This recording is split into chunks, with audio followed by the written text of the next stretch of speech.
دوما قريب. حمدا شاكرين حمدا ناعمين حمدا يبي نعمه ويكافئ مزيده. رب اشرح لي صدري ويسر لي امري واحلل عقدة من لساني يفقهوا قولي. Ilahi anta maqsudi wa ridhaka matlubi a'tini mahabbataka wa ma'rifatak. Puja puji syukur alhamdulillah bahwa pada enjing puniki kula kali panjenengan sami kabeh dipun paring Allah Subhanahu wa taala kewarasan, kesehatan, keberkahan, kekuatan iman lan Islam sehingga saged hadir saged ugi datang undanganipun Allah Subhanahu wa taala yaniku sareng-sareng lampahi salat subuh berjamaah. Mudah-mudahan niatalan ibadah kula kali panjenengan sami kabeh baik ibadah salat subuh berjamaah, ibadah zikirane, i'tikaf ta'lime serta ibadah datang bulan suci Ramadan yang terakhir yaniku ibadah ke-30 harinya. Iya. Hari ke-30 kita menjalankan ibadah di bulan suci Ramadan ini. Mudah-mudahan ditampilan diterima datang Allah Subhanahu wa taala. Amin amin ya rabbal alamin. Para saudara, para rawuh, para jamaah ingkang dipun mulyakaken datang Allah Subhanahu wa taala. Dalam kehidupan yang kita jalani terkadang banyak masalah-masalah yang sering kita munculnya masalah itu namanya kita kehidupan di dalam bermasyarakat. Kadang ada masalah kecil, masalah besar, masalah sedang, termasuk masalah yang hari ini kita hadapi di mana perbedaan para ulama di dalam memberikan satu keputusan Idul Fitri. Ada yang hari ini saudara-saudara kita yang Muhammadiyah sudah melaksanakan Idul Fitri, tetapi kita warga Nahdliyin yang ikut manut apa jari pemerintah, maka pemerintah memutuskan untuk Idul Fitri yaitu besok hari Sabtu. Tetapi apapun itu yang namanya perbedaan adalah hal yang wajar. Perbedaan dalam memberikan keputusan, ikhtilaful ulama rahmatun. Perbedaan kasih sayang, perbedaan itu rahmat. Ya. Perbedaan itu rahmat. Ketika kita disikapi dengan kepala dingin, disikapi dengan duduk bersama, disikapi dengan hati yang tenang.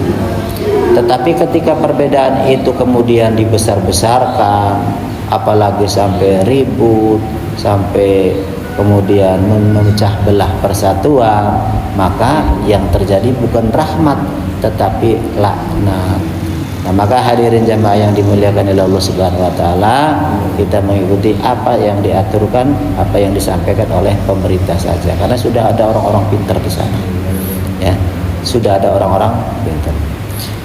Lah maka hadirin jamaah yang dimuliakan oleh Allah Subhanahu wa taala, di hari yang ke-30 ini di mana kita melaksanakan ibadah bulan suci Ramadan, ibadah puasa, ya, dari awal sampai akhir tentunya kita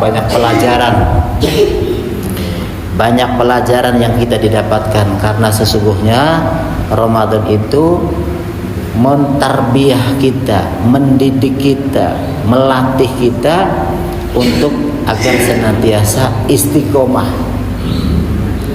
Istiqomah ku apa sih kana? Istiqomahku terus menerus, continue. Jadi lamun ngeruyu bae lah. Lamun jare ungkulane wong jaman ngeruyu bae. Maka jare Kanjeng Nabi tentang istiqomah ki disampaikan ahabul a'mal ilallah adwamuha wa inqillah.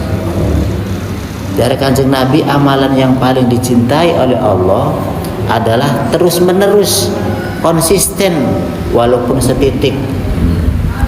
Entah sembahyang, dikiran la ilaha illallah, la ilaha illallah, la ilaha illallah, terus entah sembahyang maning, dikiran maning, la ilaha illallah, La ilaha illallah. Terus syukur-syukur dua target yang jero ati.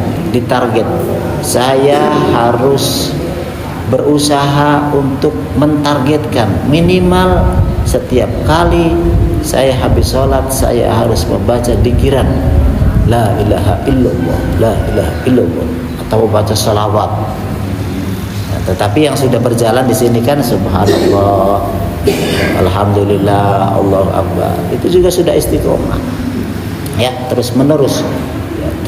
Jadi tidak putus aja mentang-mentang begitu pengen dikiran sadina sungai dikiran kok kok maning rong tahun maning atau setahun maning sampai dikiran maning. Begitu pula kita sholat berjamaah ayo ngeruyu baik, ngeruyu terus menerus istiqomah. Ajak kian sembahyang berjamaah, engko maning minggu maning, engko maning bulan maning, engko maning tahun maning. Berarti tidak istiqomah. Nah, maka hadirin jamaah yang dimuliakan oleh Allah Subhanahu wa taala, Ramadan yang kita jalani ini mendidik kita, menterbiah kita, melatih kita untuk menjadi orang-orang yang istiqomah. Jadi setelah Ramadan pun tetap hadir ke masjid, tetap sholat berjamaah, tetap dikiran, tetap baca Quran, sing duwe rezeki tetap berbagi dengan yang lainnya. Karena latihan kita di Ramadan itu nanti akan kita terapkan dalam kehidupan setelah bulan Ramadan. Sing maune biasane sholat berjamaah, begitu setelah Ramadan pun sama. Si maune biasane baca Quran setelah Ramadan pun sama. Si biasane sering ke masjid, begitu setelah Ramadan juga tetap tidak melupakan, tidak melalaikan masjid, tetap hadir ke masjid. Karena kita sudah dididik, sudah dilatih, sudah ditarbiyah oleh Allah Subhanahu wa taala untuk senantiasa cinta dengan ibadah. Cerita dengan ibadah terus. Nah, jadi setelah Ramadan pun kita tetap berjalan. Malah buah hasil dari selama kita menjalankan Ramadan, hasilnya akan kita kelihatan setelah Ramadan. Setelah Ramadan tidak bergeser, sedikit pun tidak ada pergeseran, tetap selalu menjaga sholatnya berjamaah. Tutur katanya dijaga, pikirannya pun dijaga, tingkah lakunya pun dijaga. Malah setelah Ramadan lebih baik lagi.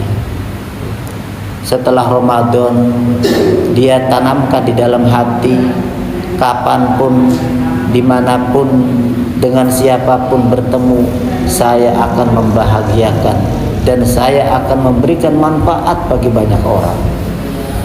Kenapa? Karena sudah terlatih.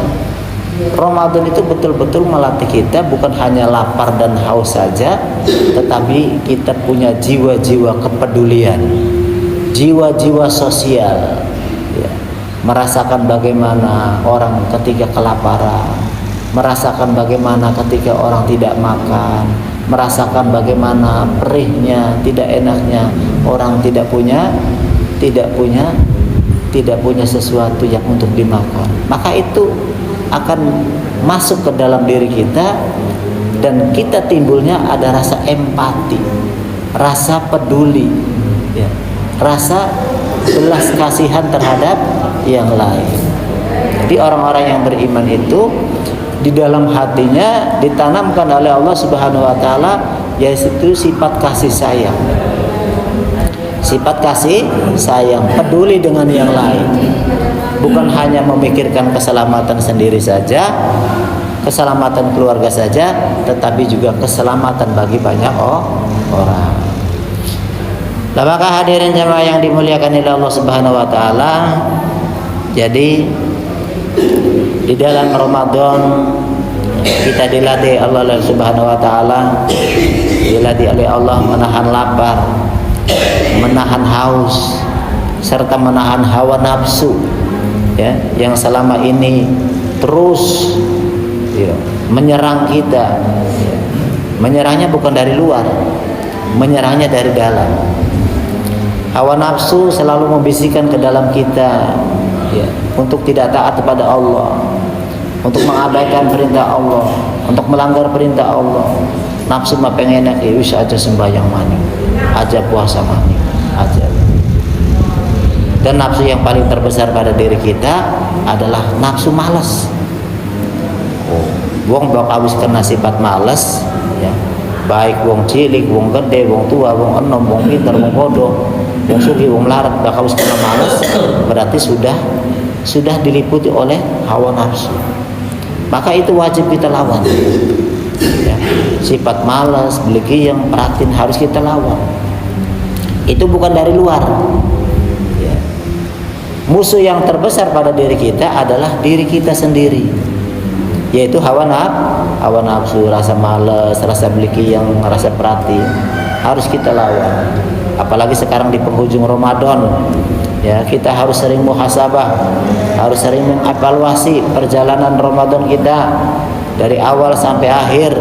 Kita evaluasi sendiri, kita muhasabah sendiri, kita rasakan dewek, kita timang-timang dewek, apakah Ramadan ini kita meningkat, ya, apakah Ramadan ini ibadah kita meningkat, ataukah jalan di tempat, yang tahu kita sendiri.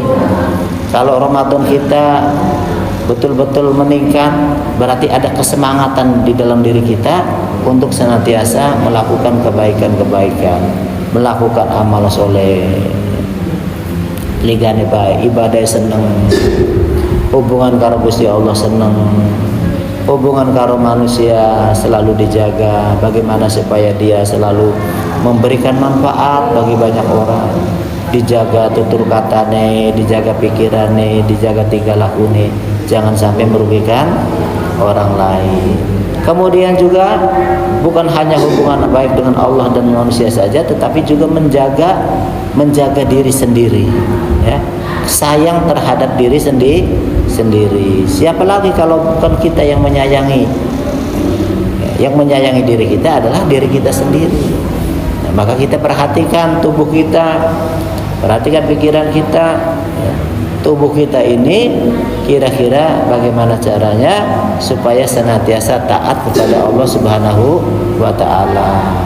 Tubuh kita ini bisa kita bawa untuk menuju mendekatkan diri kepada Allah Subhanahu wa ta'ala. Dengan cara apa? Dengan cara menjaga sholatnya berjamaah, dikiran, baca Quran, pokoknya amal soleh lah, amal soleh yang kira-kira diri kita ini bisa memberikan manfaat bagi orang lain. Ketika dua rezeki bisa berbagi, ketika diberikan kesehatan oleh Allah Subhanahu wa ta'ala, maka sehat kita ini digunakan untuk kebaikan-kebaikan, ya, untuk selalu menjalankan perintah Allah.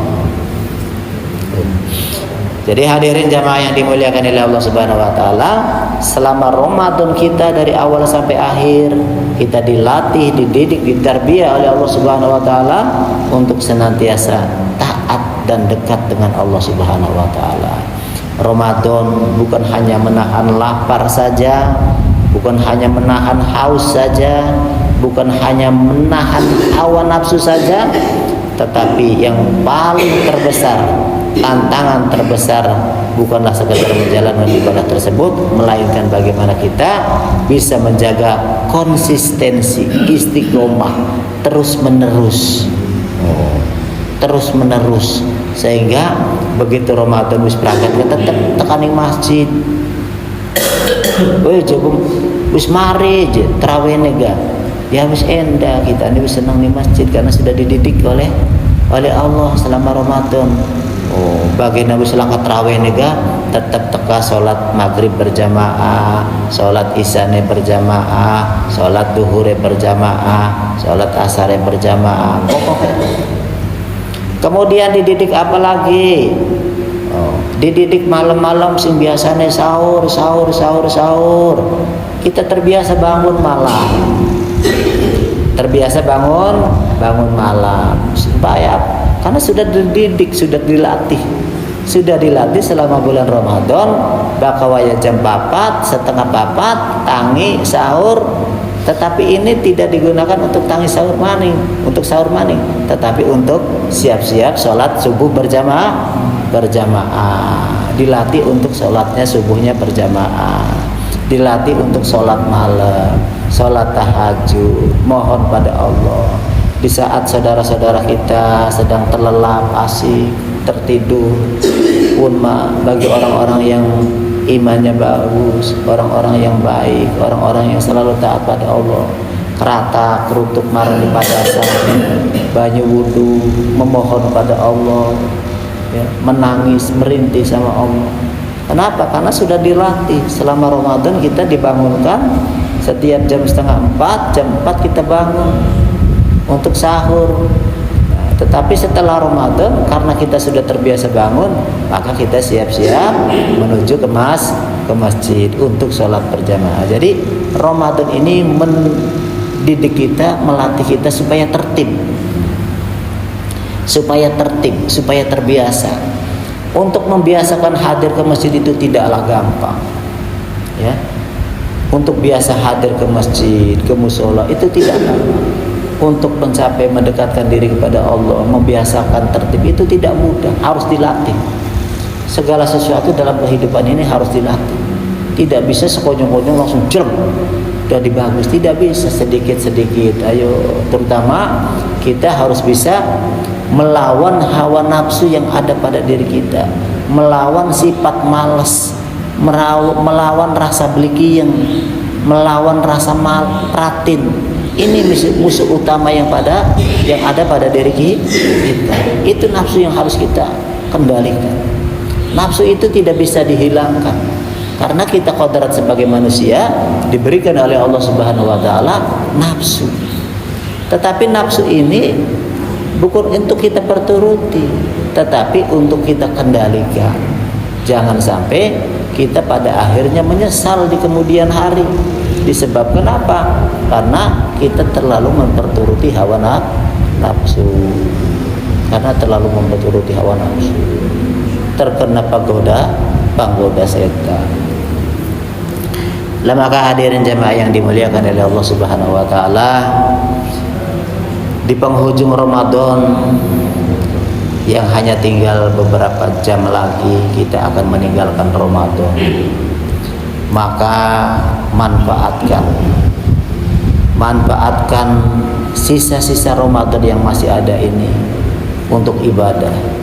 Karena semua amalan yang kita lakukan, baik sholat berjamaah, dikiran, baca Quran, sodako, semua akan dilipat gandakan oleh Allah Subhanahu wa taala, dibedakan dengan bulan-bulan yang lain. Makanya Ramadan ini adalah bulan emas bagi mereka yang paham, bagi mereka yang ngerti, bagi mereka yang betul-betul mengharapkan. Tetapi bulan Ramadan ini akan menjadi bulan biasa-biasa saja bagi orang yang tidak paham, bagi orang yang tidak mengerti. Tetapi bagi orang-orang yang diberikan kepahaman oleh Allah Subhanahu wa taala, Ramadan ini benar-benar luar biasa. Banyak para ulama kita merasa sedih karena ditinggal Ramadan, ya. Bahkan kalau seandainya Ramadan ini 1 tahun penuh, para ulama-ulama yang hebat, maka ini akan dijadikan sebagai bulan ibadah. Tetapi Ramadan hanya perputaran 1 bulan. Kita belum tentu ketemu lagi dengan Ramadan yang akan datang. Kalau bulan Ramadannya mah pasti tahun maning, anak maning, pasti teka maning. Tapi kesempatan kita untuk bertemu dengan Ramadan yang akan datang belum tentu ketemu. Tergantung, itu adalah hak prerogatif Allah Subhanahu wa taala. Karena ajal manusia nggak ada yang tahu. Wah, kita aja komuter-komuter masih belum mungkin mah. Jadi berapa banyak orang-orang yang masih muda, ya, masih seger, bugar, masih rosa, tetapi sudah dipulangkan ke negeri akhirat oleh Allah Subhanahu wa taala. Berapa banyak orang yang sehat, ya, orang yang kuat, tetapi oleh Allah Subhanahu wa taala dipulangkan ke negeri akhirat. Jadi untuk ukuran mati itu tidak mesti harus tunggu tua, tidak mesti harus tunggu sakit. Berapa banyak orang yang sakit tapi belum mati-mati. Tapi anak wong sing sehat seger bubur tiba-tiba kelepak. Karena nggak ada yang tahu. Tidak ada yang tahu. Makanya kata Rasulullah, orang yang hebat, orang yang pinter adalah orang yang selalu mempersiapkan diri, mempersiapkan kematiannya sebelum datang kematian. Selalu sudah memikirkan dan mempersiapkannya. Jadi orang hebat itu adalah orang yang selalu memikirkan kematian sebelum dia mati. Kemudian mempersiapkan. Kalau sudah mati kemudian memikirkan di sana, sudah tidak berfungsi lagi. Nangis di akhirat tidak ada gunanya. Getun di akhirat langka gunane. Tobat di akhirat langka gunane. Makanya kita masih diberikan kesempatan oleh Allah Subhanahu wa taala sampai hari ini untuk menikmati proses kehidupan. Itu artinya kita masih diberikan kasih sayang oleh Allah Subhanahu wa taala untuk memperbaiki, untuk menutupi, untuk memperbaiki jalan bengkok yang sudah kita lalui, untuk menutupi lubang-lubang yang sudah kita gali di masa lalu, lubang salah, lubang dosa, lubang maksiat, kita tutupi semua. Terus dengan cara apa? Dengan cara memperbaiki diri, memperbanyak baca istighfar, jaluk pangapura dan Gusti Allah, aja sampai pula nyesel di kemudian hari. Disebabkan kenapa? Disebabkan karena tingkah laku pula dewi piwales, piwales saking amal perbuatan pula dewi. Nah maka hadirin jamaah yang dimuliakan oleh Allah Subhanahu wa taala, di penghujung Ramadan ini mangga kita manfaatkan untuk bulan ibadah, karena semua akan dilipat gandakan oleh Allah Subhanahu wa taala. Yang terakhir yang tadi yang saya sampaikan, tetap kita istiqomah.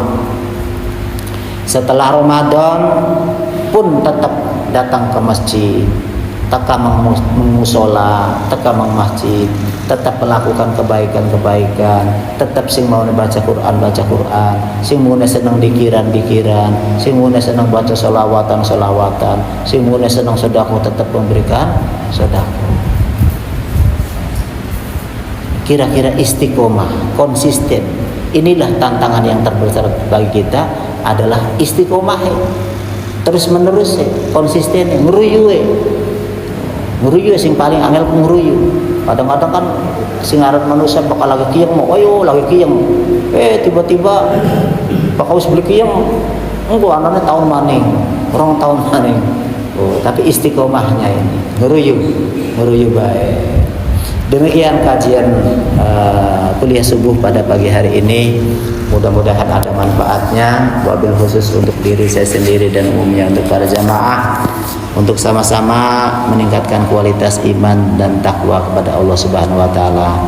Saya selaku takmir masjid mengucapkan mohon maaf barangkali selama kegiatan Ramadan dari awal sampai akhir banyak salah, banyak khilaf, banyak mengganggu di masyarakat, ya, terutama lagi enak-enak turu ditangkakan sahur kok ganggu bulan nyuwun agung pangapunten, lagi enak-enak istirahat akeh wong pada darusan sehingga merasa terganggu, nyuwun agung pangapura, nyuwun di pangapura.